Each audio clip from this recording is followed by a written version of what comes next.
For joining us. I've got a group of members in here, but I especially want to thank the members of the National Border Patrol Council for joining us this evening. I did request this urgent briefing because we are concerned about rescinding Title 42. Now, this has been a tool for the agents that they had at their disposal to quickly expel migrants back across the border. Will mean for their ability to keep our borders secure. For more than a year, House Republicans have been calling attention to this crisis at our southern border.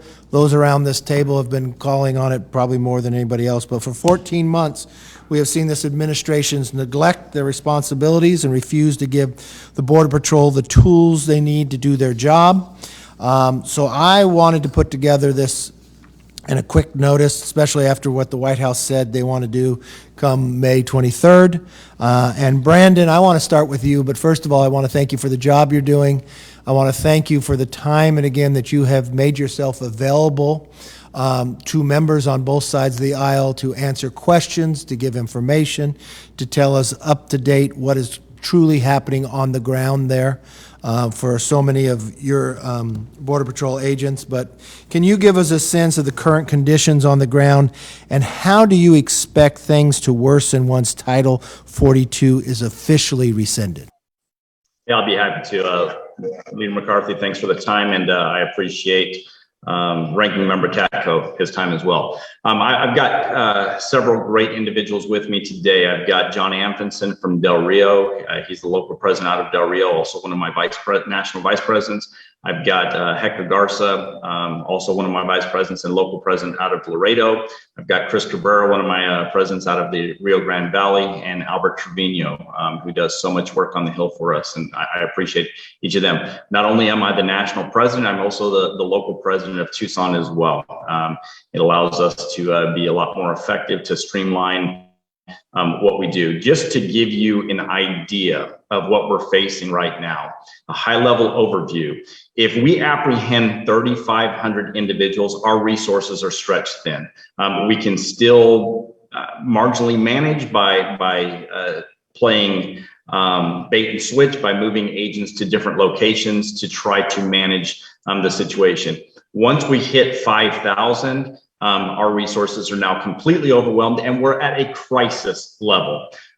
Just last week, we hit over 8,000 apprehensions in one day, and that's where it's trending. We're continuing to go up and up, and what that does is that pulls all of our resources out of the field and it gives the criminal cartels complete control. What we've seen over the last year is we have seen that President Biden's policies have put us in this situation, and I don't like saying that because I do want to work on both sides of the aisle. I do want to come up with solutions, but what I have seen is that this administration absolutely does not want to give us the policies that are going to allow us to control the situation. This can simply be controlled by policy. We don't need to burden the taxpayer. We don't have to ask the taxpayer to shoulder what is currently going on. If we had the proper policies, we have the current resources to deal with this issue, and we could secure the border with our current resources. But what's interesting about that is because this has gotten so bad, morale is so low, we lost more than 200 agents, more than what we were able to hire last year. That's the first time that has happened in a number of years, going all the way back to the Obama administration. And currently, right now, we're on pace not to hit our hiring target for the first time in over 10 years. And that's simply because people don't want to put on a uniform and do a job that they're not going to feel good about when they go home at the end of the day. We want to protect the American public. We want to feel like our job matters. And right now, that just is not the case. And so it's a situation that is absolutely untenable. And what has caused this? We can talk about the root causes as much as we want, but there is a simple fact, and the evidence bears this out, and it's borne it out over and over again. Catch and release is the single biggest driver of illegal immigration. If we reward people for violating our laws, people are going to continue to come. And now when we're talking about getting rid of Title 42, the only policy that this administration has kept in place that came from the Trump administration. Once we get rid of that, then the floodgates are going to completely burst open. Just to give you an idea of how bad it will be, in the month of March, we expelled under Title 42 between 52 and 55% of the people that we apprehended. And we made over 200,000 apprehensions in the month of March. Once Title 42 goes away, those 200,000 apprehensions that we make, I'm sorry, I digress a little bit. Of those 55%, if we expelled them, the rest that we processed for Title 8, they ultimately got released because ICE just doesn't have the facilities to hold them. Whether it was the Border Patrol that released them, or it was ICE that released them, or it was HHS, they were ultimately released, meaning that in the month of March, we released 100,000 people into the United States with either a notice to appear, parole to ATD, or they were released under HHS because they were unaccompanied juveniles. Once Title 42 goes away, those 200,000 apprehensions, all of them will be processed under Title 8. And if they are processed under Title 8, they will ultimately be released. So we were on pace already to release into this country more than 600,000 illegal border crossers. Once Title 42 goes away, that's going to jump up. And it's not just going to be 200,000 people. Like I said, we already hit 8,000 in one day last week, and the numbers just continue to go up. We're hovering right around 8,000 every single day. Title 42 goes away, and there's going to be even more people that are going to come in because the cartels are going to be able to go into countries, advertise their services, let them know that once they come to the United States, give them a couple $1,000s if they're from Central America, well over $35,000 if they're coming from China. If they do that, they will get them to the border of the United States, and even if they're apprehended, they will then ultimately be released. But it goes beyond just the catch and release. And that's where we get into the Tucson sector. Tucson historically, my sector, has had the most gotaways of any other sector. That means people are entering the country illegally. They're trying to evade apprehension. And because of the resources and how stretched we are doing administrative duties, we just can't take them into custody. Last month alone, there were 62,000 known gotaways. Add that on top of the 100,000 people that were basically released under Title 42, and we just added to our population a minimum of 162,000 illegal border crossers, and those individuals are not going away. Just look at ICE's stats. I was thoroughly disgusted when I heard the White House give a briefing on what they were going to do when Title 42 goes away. And the White House made it sound like individuals that cross the border illegally will then be put into deportation proceedings and would be removed. They're correct in saying that they're going to be put in deportation proceedings, but they're not going to be removed. Once they get released into the United States, they never show up again. Just look at the number of deportations ICE has had in this last year. Lowest number in, I believe it's been 10 years. So this whole situation coming together, once Title 42 goes away, this crisis is going to go beyond that. We are ultimately going to wave the white flag of surrender. The cartels are going to control our borders, going to create gaps in our coverage, going to cross more of their drugs, their fentanyls, and more of our US citizens are going to die simply because this administration does not want to give the proper policies to protect United States citizens.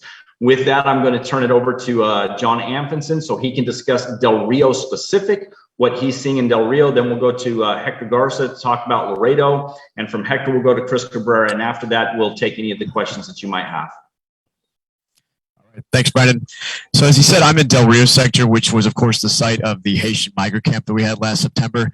So here in Del Rio, we've seen what happens when there is such a large influx of crossings in a short time frame. In the days before that, before the camp set up in September, we had been seeing about 1,100 or so arrests per day. But then that week, it shot up to some days where we had 3,300 or so in a single day. In the 2 weeks that ended with the day that the last person left that camp, we had almost 27,000 people arrested in our sector, with about 20,000 of them just in the city of Del Rio. So that was just a glimpse of what we're afraid could happen up and down the border. But if you look at Del Rio sector in the last month, the numbers aren't quite yet official, but we were averaging somewhere around 1,300 or so people per day. So we're expecting last month will be just about 41,000 for Del Rio sector. But then of those 41,000 people that crossed, about 15,000 or so were amenable to Title 42. The remaining 25,000 or so were in Title 8, which, as Brandon said, ultimately means they're going to be released. Of those 25,000, almost 20,000 were from Venezuela, Cuba, or Nicaragua. Those are the largest groups we're seeing right now here in Del Rio. But that's not the end of the story, because last month we had over 22,000 known gotaways. And we only know that it's that high because we've had to put agents on mandatory overtime so they could spend at least some time in the field trying to gain some semblance of control. And while we're out there, we're able to see what's actually getting away. We have about 240 miles of border, and depending on how terrible things are on any given day, we've had days with no agents patrolling whatsoever. The only ones who are out there are doing transportation duties, picking up the groups that are turning themselves in, or the processing. So that was last month. But of course, in the past few days, it's gotten worse. Yesterday, we had over 1,500 arrests, and 1,100 of those were single adults. The day before that, it was 1,600 arrests, and over 1,200 were single adults. So we're starting to see these days where our numbers are creeping up and getting closer and closer to what we saw last September. So, but if you just go back over the past 4 days, of the 6,000, maybe 6,500 or so that we encountered, about 2,500 were expelled via Title 42. Starting May 23rd, when Title 42 goes away, we then have to deal with all of those 2,500 people, and we just don't have a plan in place for the additional resources. So when Title 42 goes away, not only is it going to make our job somehow even more impossible to do, it creates this potential for all these people to now request asylum, regardless of the legitimacy of their claims, which is going to bog down an already broken system. So we're at this point where agents are left wondering, what are we going to do? Nobody has told us what this plan is. And DHS, of course, released a statement recently claiming that they have this comprehensive whole of government approach to resolving it. But that whole of government approach apparently doesn't include telling us what the plan is. So we need a policy that will fix this, because we're not going to be able to just get people to stop wanting to cross the border the way that they are. We're seeing people here in Del Rio from across the globe, West and North Africa, Central and South America, the Caribbean, Europe, Asia, South Asia, everywhere. And they're all coming to the Texas border in droves, along with Yuma, Arizona. Our concern is that we're going to see more situations like we had with the Haitian migrant camp up and down the border. And DHS is talking about building additional soft-sided facilities. We're not quite sure where yet, but they're looking to add quite a few more. That may help with some of it, but all that's going to do is sort of invite more and more people to come as we get perhaps more efficient at processing them. So we don't have a plan. I don't know what plan they could come up with that is going to allow Border Patrol agents to get back into the field to do their job. And ultimately, that's our number one concern. Thanks, Brendan. Leader McCarthy, if you don't mind me jumping in, I want to emphasize what John just said. 240 miles of border at times are completely left open, not even being patrolled by a Border Patrol agent, simply transport units going out and picking up people that are giving up 240 miles. Then if you look at Yuma, at any given time, 90% of the resources could be in doing administrative duties. That's transport, hospital watch, taking care of detention facilities, and of course, processing. That means that the border is left completely open in large stretches. That allows criminal organizations to, again, bring in their higher value products. And they're doing this knowing darn good and well that all they have to do is flood our resources, which pulls us out of the field. Look at the Ukrainians. The criminal organizations are so sophisticated that they recognize and understand that they cannot force the Ukrainians to cross our borders illegally. They're letting them present themselves at the ports of entry because they understand the political whims around the world. And if they force Ukrainians to cross the border illegally and pay the fees that they charge to cross the border, there would be a political uprising, which would then shine a spotlight on their organizations and what they're doing. These cartels know exactly what they're doing, and they exploit our policies to create these gaps of 240 miles where there is nobody there to patrol the border. That is a scary situation, and it puts our country at great risk and danger. With that, I'll turn it over to Hector Garza.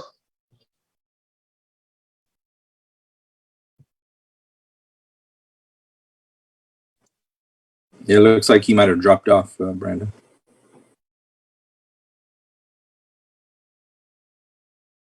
Chris, can you please give us a brief of what you're seeing in RGV? Sure. Well, thank you, gentlemen. Thank you for taking the time to meet with us. The numbers in the Rio Grande Valley have rose significantly over the past month, some 5,000 plus apprehensions up from last month to from February to March. With the interesting part is 2/3 of those apprehensions come from our two westernmost stations. Those are the areas that we have the most problem with. One of the big issues we deal with is transport. 50% of our manpower starts off their shift, whether it be in the station or hospital watch or transport. So from the beginning of the 10-hour shift, we already lost half of our manpower. Some hour, 2 hours in, we probably lose another 10% getting called in. By the end of the shift, we're probably down to maybe 30% out in the field. We've seen a huge jump in smuggling attempts by vehicle. Average day, we see 3, 4 per shift. And the got-away numbers are very hard to trust when nobody, even in our area where we have the most agents, we don't have people out there to check and see what's getting away from us. It's busy from 24 hours a day down here. It's constant. One of the things that concerns me is one with this Title 42 going away. It coincides with the heat, the Texas summers, which we're going to see a lot more heat-related casualties. We're beckoning more people to come in because they know once they get here, they're not going back. We just know that. Everybody knows that. They know that around the world. They know that the root cause is the catch and release system. The other thing that's very concerning to me being down here close to the coast is you want to put more self-sided facilities up to coincide with hurricane season. And that's just a recipe for disaster. We're seeing a lot more unaccompanied children coming in.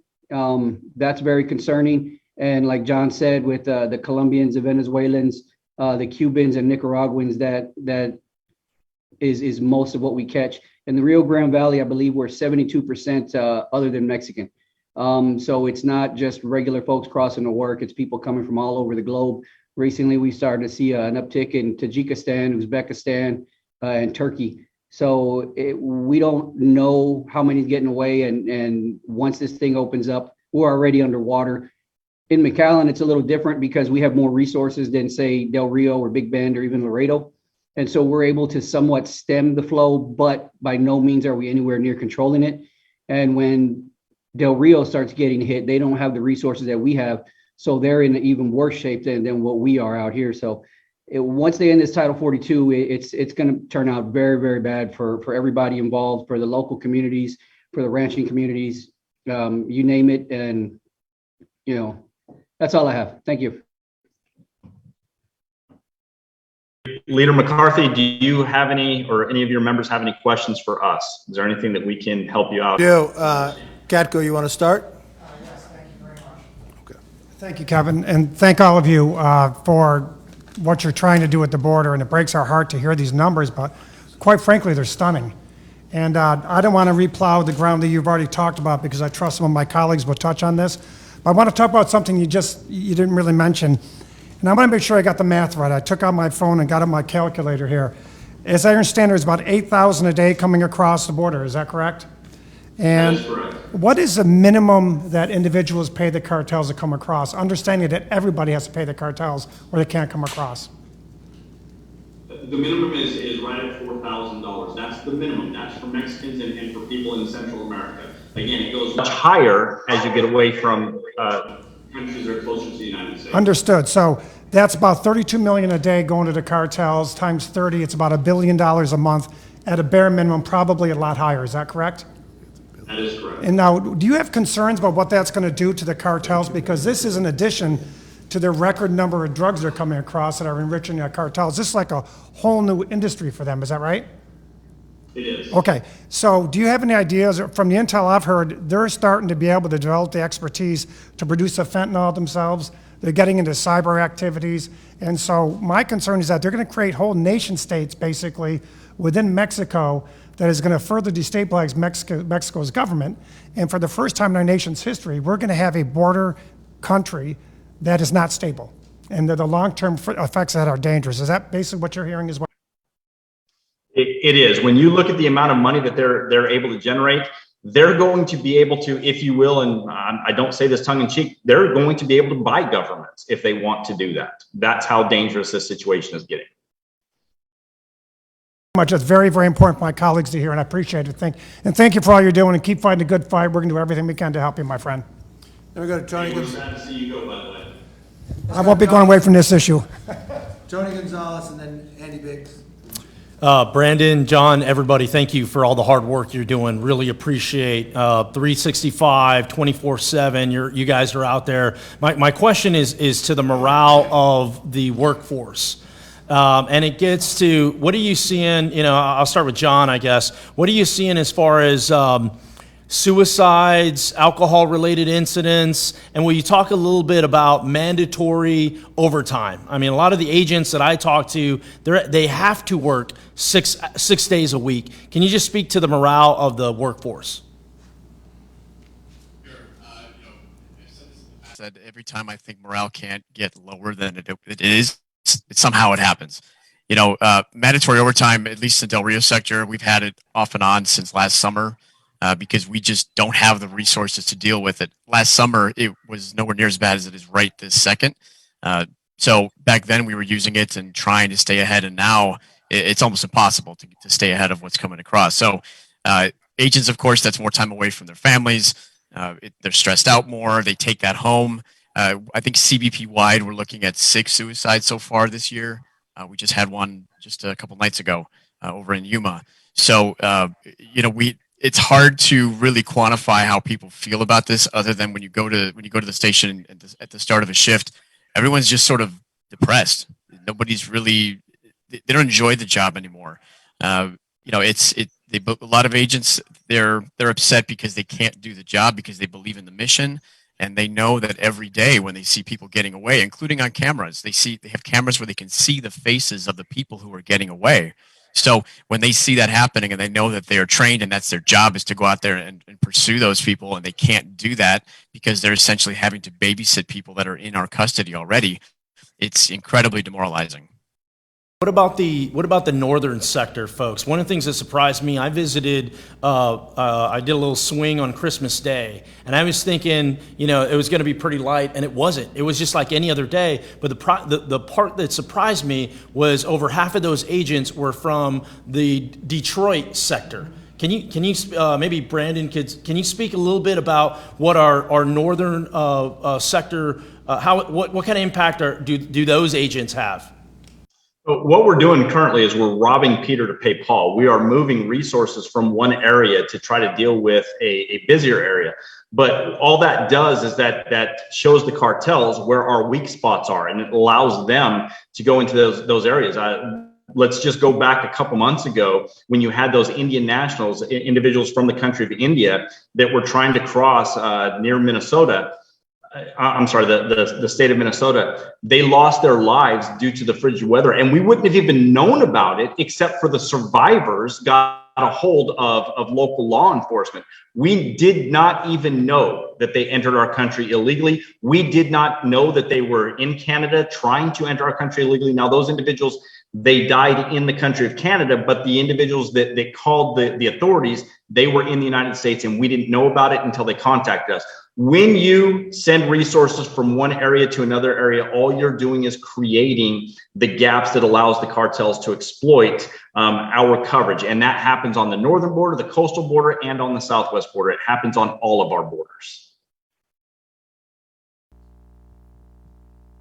Thanks. Can you hear me, Brandon? I can, yes. Okay, good. Thanks, John, Chris, Brandon. Thanks you guys for being here, and appreciate all that you do. I just want to cover two quick things, and I know one of them's going to seem facile, but it's not meant to be facile. If we are finally going to get a chance, the Border Security Caucus has Secretary Mayorkas coming in tomorrow. And there are so many, I have probably 4 or 5 pages of questions to ask him, but I'm wondering, besides one thing you guys talked about, and John, you really talked about it a lot, is that there is no plan for what happens when Title 42 goes away. Besides that, what would you have us put pressure on or ask Secretary Mayorkas about? The main thing that you must get an answer to is how many people are being released after their process for Title VIII. That's the thing that is going to open the eyes of the American public more than anything. It's one thing for me to tell you that it's happening. It's another thing for the Secretary of the Department of Homeland Security to actually be honest with the American public and tell them exactly how many people were released in the United States. You must get an answer to that. Okay, we'll do our best, and we got Chief Magnus has agreed to come in as well in a few weeks, so we'll take care of him too. Last question for you is, you guys have not mentioned terrorists today, and yet when a year ago at this time, I think you'd had already 4 times as many folks on the terrorist watch list had already been apprehended, and that was numbers I was given unofficially. What do we look like as far as terrorists coming in, and especially when we know that you got Ukrainians coming in through the POEs, and you also now have Russians showing up in Yuma and other places? But it's impossible for us. It's impossible for uniformed law enforcement to determine whether or not somebody is an actual terrorist. We take somebody into custody. Let's say that they're from Yemen or Syria or any of those countries that want to do us harm. When we take them into custody, once we find out that a name is on the terrorist watch list, we immediately contact both HSI and the FBI, and they take them out of our custody, and then they make that determination from there. The feedback is never given to the rank and file agents. It might be given to higher level management. I don't think it is, but we never receive the feedback of that. So it's really difficult for us to discuss whether or not we are actually apprehending terrorists. I would go as far as saying we're not apprehending terrorists, because the organizations are going to be very careful to ensure that an actual terrorist is not apprehended. And as easy it is to get across our borders, as porous as our borders are, they're going to be very effective at ensuring that people that are actual terrorists are not apprehended. So it's that old saying, if a tree falls in the forest and nobody's around, does it make a sound? Same thing with this situation. Yes, we have apprehended about 34 people, my understanding, whose names match names on the terrorist watch list. We just don't know if they were the actual terrorists. Great, thanks so much. Now you'll bet. Let's go to Brian, Chip, then Tom and Debbie, and then we'll let the press ask questions. Thank you. Brian Babin from Texas. Thank you so much for your service, my friend, and all the folks that are working under you. Just a couple of things. What are you hearing back? I mean, you guys have been very, very vocal, trying to keep DHS and Mayorkas from dispensing with Title 42. Are you just hearing crickets back? Because you said a while ago you're not getting any feedback at all. Was that what's happening? Yeah, John touched on that, so I'm going to turn that question over to John, but it's safe to say that we get no feedback at all. John, would you like to take that? Sure, that's right. When we reach higher than Border Patrol, the answer we get essentially is that we have a plan, but they just haven't shared it with us at this point. If you talk to Border Patrol management across the country, including at headquarters, they don't know, and of course they don't want Title 42 to go away either. So we are all unified on that front, and they're sort of in the better position because they have access to the stats and the information that Brandon just discussed that we don't have, like information about terrorists and that sort of thing. So they are in the same page as us in terms of expressing the desire to keep Title 42, and then assuming what eventually goes away, what is the alternative plan? Because no one, at least at the Border Patrol level, and nobody here with the union is being told what DHS intends to do. What about? Go ahead. Yes. Title 42 is not just about COVID. Title 42, the actual code in the United States code of the laws, basically, It says for any health emergency. So the CDC could come in and say, these third world countries are bringing in diseases that we just haven't seen in this country for forever. And they could declare Title 42 even if this pandemic were to go away. So that's what we're seeing from this administration. It's a complete lack of care of anything that is crossing our border, not just COVID-19. So would you say that this is a violation of the law that they dispense with Title 42 at this point in time? I absolutely would say it is. Violation of the law. Okay. And then also one quick thing, the USCIS bureaucrats are getting ready to, asylum officers are getting ready to take the place of immigration judges, where I think the result of this is going to wind up being every migrant coming over will be an asylum seeker, and we will look at rubber stamping for approvals of asylum. What is that going to do to the numbers? That's one of the scariest things that I look at right now is if you remove the judiciary from a process, you're now giving complete authority to one department with no overview from a second department. And anytime that happens, then you're susceptible to corruption. You're susceptible for undue influence by the executive branch. You cannot remove the judiciary from having oversight over what a department does and expect things to go smoothly. Once that happens, more people are going to be granted asylum, and when more people are granted asylum, those numbers are going to skyrocket even more than what we're currently seeing. Okay, this is what I want to do for purpose of time. Chip, if you'll give your question, Tom, you give your question, Debbie, you give your question. Don't answer until you hear all the questions, because I want to give some time to the press to ask before we go to a press conference. Go ahead. Good to see you. Good to see all you guys. Thanks for what you're doing. I'm going to do two quick questions, and as Kevin said, he'll pass it down the line. Question number one is, you just said any health emergency or something along those lines. My reading of Title 42 is any communicable disease, and I think that's an important distinction, so we need to keep that in mind. And relatedly, our Title 42, this is for this room, discharge petition, is based on a bill you've had introduced, which says as long as there's a public health emergency declared by the president, Title 42 needs to stay in place. So if we need to switch gears on anything on Title 42, we might need a different underlying Title 42 bill to then make ripe that isn't tied to that. So I just throw that out here for consideration. I wanted to throw that. So my question related to that, Brandon, is we're only talking about Title 42 because it's an emergency right now, but there are a whole bunch of other things that need to be done, including migrant protection protocols, return to Mexico under a federal court order, et cetera. So I wonder if you could talk to that. And then secondly, do you believe this is an invasion? Would you define it as an invasion as it relates to what the cartels are doing, what is happening with fentanyl, what is happening to our ranchers, what is happening to our Texans, what is happening to Americans dying, et cetera, et cetera? My question is simply numbers, Brandon. Number one, how many illegal immigrants have been deliberately admitted into the United States since this administration took office, and how many gotaways have entered the United States? Can you give those at the top of your head? Yeah, so last year in 2021, more than 1 million individuals were released into the United States as well as the gotaways. So we allowed more than 1 gotaways? million illegal border crossers into the United And how many gotaways? How many gotaways? It was 400,000 in 2021 and 600,000 that were released. So 1 million people. This year, we're already on pace to go right around 2 million. And you said 8,000 encounters per day right now, and what do you expect that to increase to once Title 42 is removed? I believe by next month, by the end of next month, we'll hit 12,000, and I can see that we'll easily hit 18,000 at some point.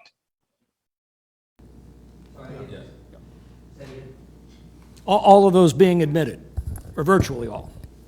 Well, if Title 42 goes away and we have to process them under Title 8, yes, they will all virtually be released into the United States. Okay, let's do Debbie Lesko's question, then answer Chip's and Debbie's, and then I want to have the press be able to ask some questions. Thank you for everything that you are doing. Don't give up hope, because I think Republicans are going to get the majority, and at least we'll have some leverage, hopefully, on the Biden administration. My question, well, first I'm going to comment. I was at an event Friday night in Richmond, Virginia, a bunch of people in the suburbs, and I talked about Title 42 going away, and they didn't really, they don't realize what we do in Arizona about how dangerous this is. And so I was trying to think of an angle that would affect people that aren't in border states, and one of them was about sex trafficking and about the girls and women being raped. And I was wondering if you could just tell our other members how Biden administration is basically part of this whole sex trafficking, sex slave business. I'd like to turn it over to Chris real quick to address the communicable diseases that we're seeing in RGV. He has dealt with that greatly. Chris, could you touch on the communicable diseases?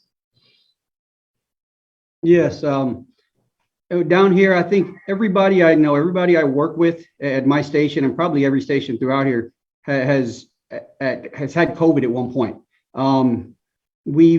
Our guys, when they go into these processing centers, a lot of times they come out with respiratory illnesses that can't be identified by the doctors. We have different strains of flu that come in, untreatable tuberculosis, and that's not even including some of the minor ones like scabies and lice. That stuff just runs rampant through our facilities.